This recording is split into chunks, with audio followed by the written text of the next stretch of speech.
नमस्कार दोस्तों, स्वागत है आपका हमारे यूट्यूब चैनल में। हिस्ट्री के इम्पोर्टेंट क्वेश्चन हम लोग देख रहे हैं, तो उसमें आज हम पढ़ेंगे गुप्त काल।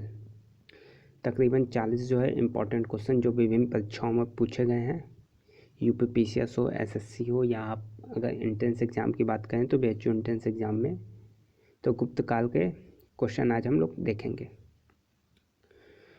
आइए शुरू करते हैं। पहला क्वेश्चन, धन्वंतरी कौन थे? इससे क्वेश्चन आता है जो धन्वंतरी किसके दरबार में थे।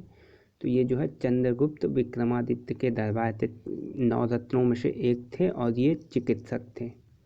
या ऑप्शन दे के 4 विकल्प दे देगा, पूछ देगा इसमें चिकित्सक कौन है, तो धन्वंतरी।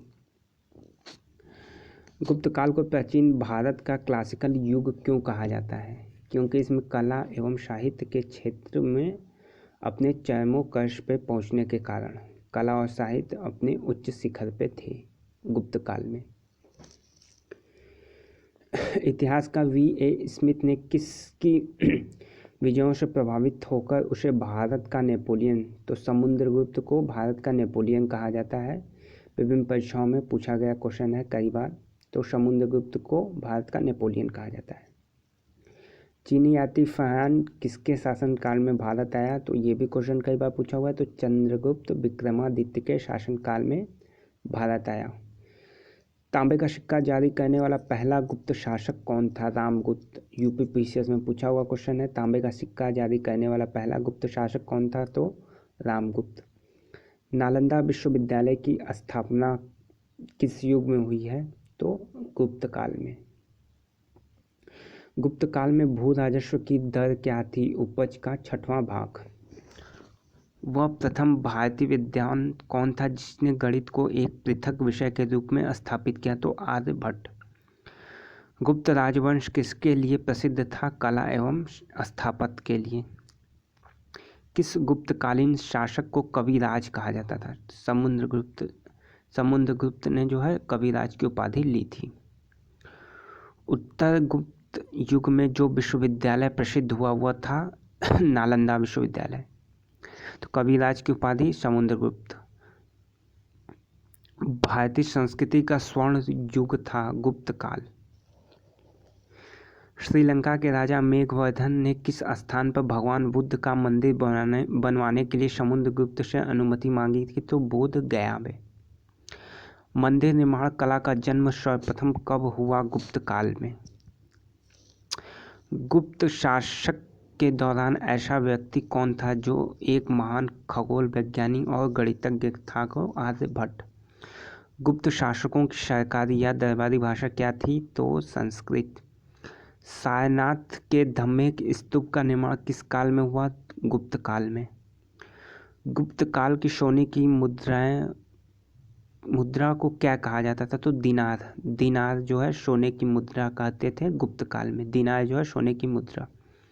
कुमार संभव महाकाव्य किस कवि ने लिखा है? तो कालिदास। गुप्त किसके सामंत थे? कुषाणों के। गुप्त वंश के किस शासक ने सर्वप्रथम महाराजा धीराज की उपाधि धारण की? चंद्रगुप्त प्रथम ने महाराजा धीराज की उपाधि सबसे पहले जो है धारण की। गुप्त संवत को प्रारंभ करने का श्रेय चंद्रगुप्त प्रथम को दिया जाता है। गुप्त राजा जिसने विक्रमादित्य की पदवी ग्रहण की थी? चंद्रगुप्त द्वितीय ने।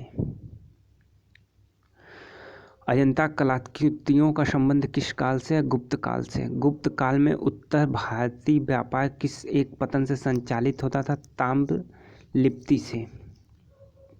ठीक है, पतन मतलब बंदरगाह। उत्तरकालीन में तो ताम्र लिपि से। चांदी के सिक्के जो है गुप्त काल में जारी किए थे, उन्हें रूपक कहते थे। किस वंश के शासकों ने मंदिरों एवं ब्राह्मणों को सबसे अधिक ग्राम अनुदान में मतलब दान में दिए थे? तो गुप्त वंश के शासकों ने। यूरोपीय भाषा में अनुवादित प्रथम भारतीय ग्रंथ कौन सा था?